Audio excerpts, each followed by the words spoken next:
It's decision day in Niger. From a list of 30 candidates, the choice for 7.5 million voters is now narrowed to only two familiar faces on the country's political landscape. Mahamadou Issoufou, a former minister, is the ruling party candidate. He polled the most votes in the first round of the presidential election last year with 39.3% of the vote. His opponent, Mahamadou Issoufou, came a distant second with less than half the votes of the frontrunner. The former Prime Minister and President is looking to come back to a job he left 25 years ago.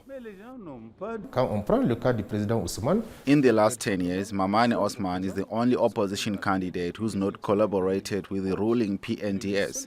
The others did it several times. All big names in Niger politics have at one time or another gone into some form of alliance with the ruling party.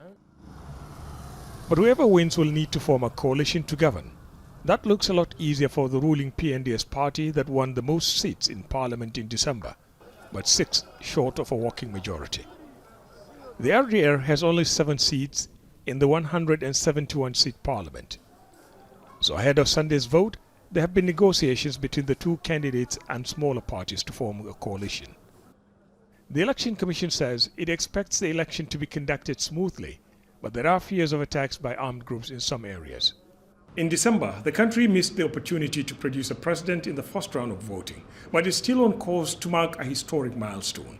Sunday's vote is expected to lead to the first peaceful transition of power from one civilian government to another in Niger.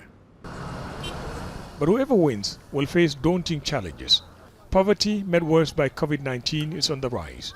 Youth unemployment is high, so also is the level of illiteracy. But more worrying is the violence on the borders. In the west, Boko Haram has raided many communities, and along the border with Mali and Burkina Faso, groups allied with ISIL and Al-Qaeda are attacking civilian and military targets. Ahmed, Idris, Al Jazeera.